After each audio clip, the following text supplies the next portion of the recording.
I cannot see the wave levels yet.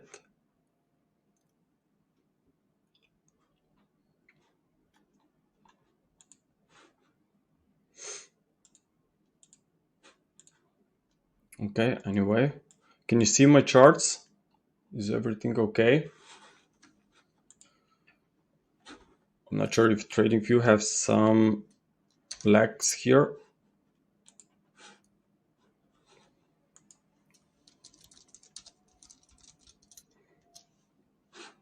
Okay, now it's better.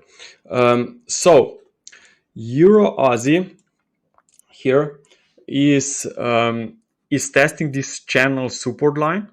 Okay, and what I'm seeing here is that the potential breakdown could occur. Okay, because clearly we had a very beautiful reversal here from the recent highs, and now we are just slowing down here, potential for a corrective recovery. So I think that if we break below 65.50 and make a daily close below that level, or even better weekly close, I think that Euro Aussie could be headed much lower. Okay, so Euro Aussie, I think that we could be dealing with a potential top if we now also switch to Pound Aussie.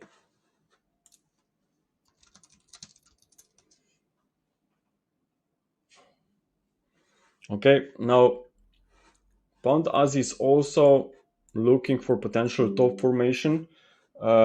So here we have left shoulder, head, and the right shoulder, right?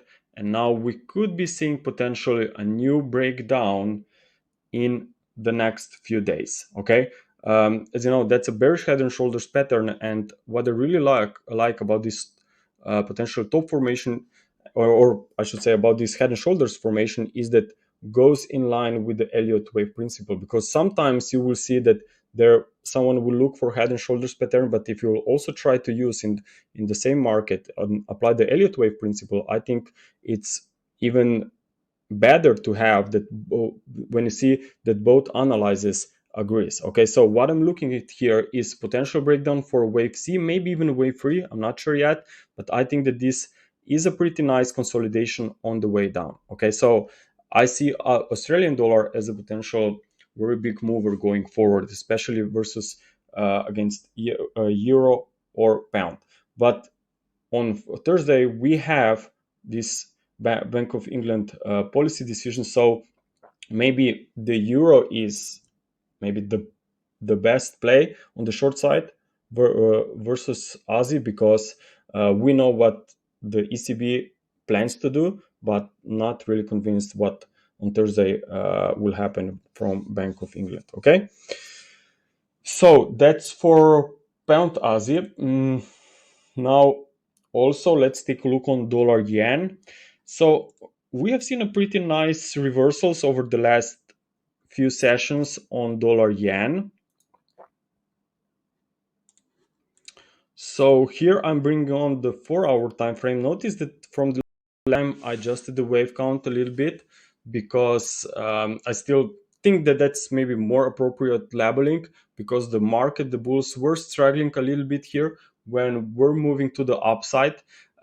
So I came out with an idea that maybe that's a wedge pattern, because based on personality, that's something that fits the best to this price action. Whenever the price is slow, normally this represents the late stages of the trends, especially with the wedge shape.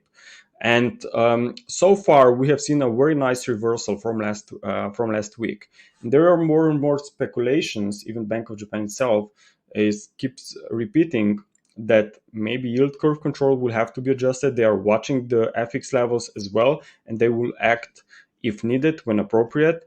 Of course, they may want to do it, but not that aggressively, and maybe don't want to surprise the markets too much. Who knows? Because if you surprise them too much, the markets may overreact. But still, looking at this pattern, I think that we have very beautiful potential reversal going on. And if you check your smaller time frames, you can actually count 5 waves to the downside here. But tomorrow is Bank of Japan, I think, policy decision. So we will see if this could be potential catalyst for the mover. Of course, for the move, of course, everyone is waiting for something big to happen on these dollar yen pairs, but some of the yen crosses are still potentially in bullish consolidation. Especially I'm looking like euro yen, pound yen, Aus yen, all of those. So keep in mind that even if you tend to trade these crosses, and if dollar yen will make a very big move to the downside, then of course those crosses will also be impacted. So make sure to realize about the potential risk here. Now, also let's take a look on crude oil.